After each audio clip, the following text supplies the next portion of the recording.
Welcome to the 10-Minute Tips, the series that brings you quick insights and daily motivation to help you improve your life and grow your business. Today's guest is a therapist who specializes in helping entrepreneurs manage stress and build confidence and stay calm in the chaos of running a business. Get ready for practical tools and mindset shifts you can start using right away. Entrepreneurship, it can be chaotic. So what's one quick strategy you'd recommend for staying calm when things feel out of control? Yeah, so I think I'll give you one. There's various things we could do. I mean, I use some techniques what I teach clients, tapping and thought-filled therapy. But I think one thing I know, we can't talk ourselves out of chaos, we can try and do that. But I think the best thing is like the physiological sigh. Have you heard of that? No, well, explain it. So that's something Andrew Huberman talks a lot about. He's a Stanford scientist. There's a proven technique to get your nervous system regulated. So I'll quickly explain how it works. I teach this to clients sometimes. So when you feel you're dysregulated, you're a bit fired up, a bit wired up, this is something what you can just control your system and settle everything down. So what we do is we do a longer breath in like this, and then a quick short breath in. What we're doing is just letting go of carbon dioxide. So we're then going to release that breath through our mouth, like through pursed lips, and let all that air out of our lungs. And we do this 2 or 3 times, and you'll find your state will shift from sort of sympathetic fight or flight to parasympathetic, which is your homeostasis, which is your sort of natural state. And that will relax your nervous system. So that's a really good tool, really fast, really effective, and that's a proven technique. How important is breathing as a whole to calming down? Is that one of the main things you should focus on? Absolutely. I think breathing is a huge tool. There's so many variations, but you got box breathing, which most people have heard of. But breathing is everything, and nose breathing in particular is very important. Interesting. Why particularly nose breathing? Well, they say if you breathe through your nose efficiently, you're getting like 10, I think they said 10% more oxygen to your brain. Is there a daily practice entrepreneurs can adopt to stay more calm and centered?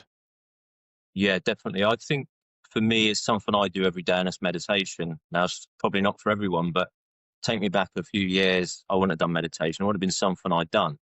I've only recently done that last perhaps 4 years, but that's every day now. And it will really change a lot of things for you. It'll, just calm that brain down at base level. I used to be someone who used to fly off the handle about a lot of things. So I'm a lot calmer person now. It takes a lot to get me riled up now.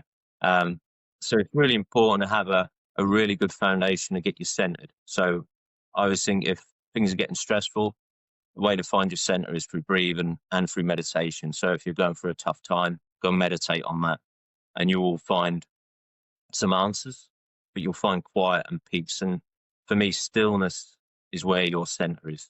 You can find your stillness, you'll find your center. Can you explain what meditation is? Yeah, so really, it's a little bit, in a way, what I do with hypnosis. You're changing your state. We're in a different frequency all the time. We get these different frequencies. So we're getting in that relaxed state, that deeper level of the subconscious mind. Just letting thoughts come. I think people overthink it. We think meditation isn't working. But all it really is sitting quiet, allowing thoughts, allowing things to pass through. And you can use it for visualization and stuff as well. Yeah. Is there a perfect length to meditate?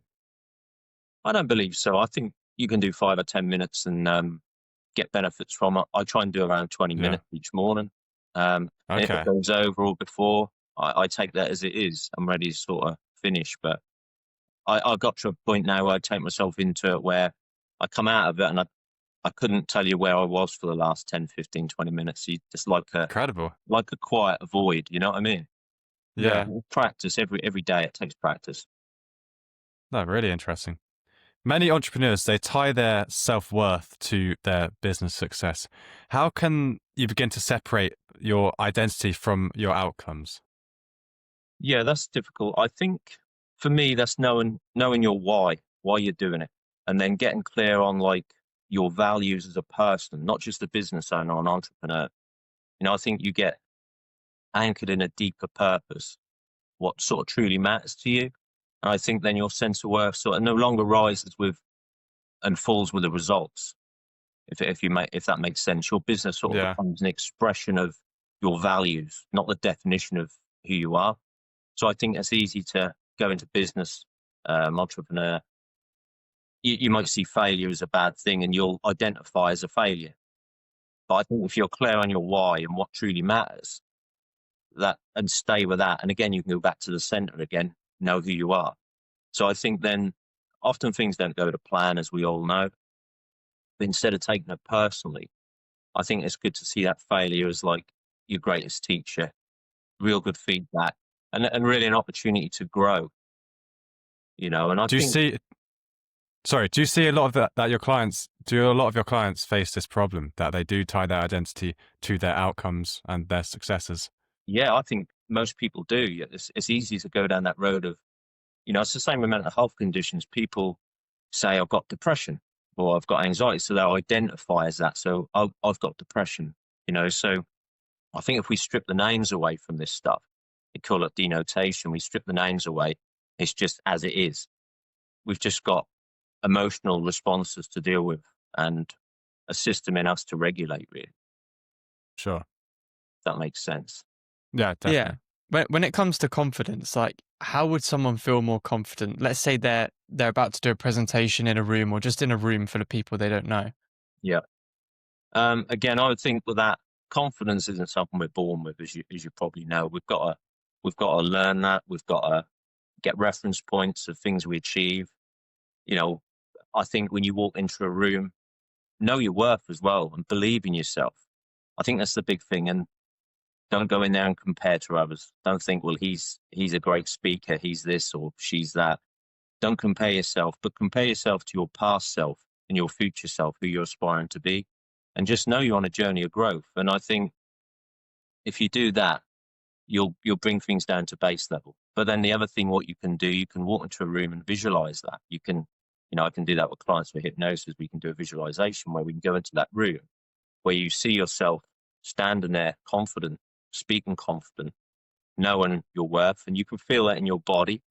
And I get people to feel that in their nervous system, in their body, how they stand, their posture, how they speak confidently. So when we can get into that work, you can visualize that. And I think that's a really good practice. Sure. Okay. So you mentioned the breath work exercise there. Are there any other daily habits that you can do to build confidence in the moment, like that breath work one? In the moment, I think visualization, you can, close your eyes and visualize yourself in a really comfortable place. And you can visualize yourself standing in these situations. And again, your self-talk is very important, getting your head and saying, I can do this. I'm going to be confident. I'm strong. I believe in myself. Because that part of your brain will be going, I'm going to mess this up. I'm not good enough. So that's beating the other part, that ego part. Sure. You mentioned standing up straight a minute ago. How important is that? Because you hear that a lot, that standing up straight really does improve everything. It's something I never really thought about. Yeah, I think for me, what it does is that's that posture. And again, you feel your confidence grow. And as you stand up, and again, you're bringing that air up, you're extending your body. You can feel into that. And that's going to make you look confident as well. Okay. So there is an element of fake it till you make it almost. Yeah, I guess so. Okay. Really interesting. Just fine. So you go, Harrison. Okay, one last question. Thank you for joining us today for a 10-minute episode. It's been really useful to talk to you. Can you tell us about hypnosis? Because I think that gets a bad rap in the media. What does that actually mean? Yeah, you're absolutely right. I think that's still classed as a bit of a woo-woo, bit of a strange one. But it's really powerful because, we're all in like a hypnosis all day long, on and off, daydreaming really. We're in a different state. So quite often people say we're already in a hypnotic state. So I'm sort of going to dehypnotize someone from where they are. So it works like changing state, an altered state, a relaxed state. So you probably had it when you're driving in a car and driving along, you get 2-hour journey and you can't quite remember what's happened. You just got there. That's that same sort of thing. So in a hypnosis, we can get into your subconscious mind and make suggestions. So if you've got low self-worth or bad relationship with money, we'll find out where that comes from. So we need to change that relationship, change that self-worth. And that's getting into that subconscious, those deep-rooted beliefs, then patterns, which are in the subconscious mind. Sure. Would you recommend it to entrepreneurs to look at hypnosis? Absolutely. Absolutely. Because also it's a very good visualization, isn't just hypnosis in a therapeutic way. I can do it with visualizing an outcome, a future, again, with a visualization of standing in front of public speaking and groups of people and high performance people, going to achieve something. They can see themselves, and the brain doesn't know the difference from that training than actually doing it. So you're training that brain to believe that's happened. Interesting. Ian, thanks for joining us today. Really Thank you. appreciate it. I appreciate it. Thanks a lot, guys.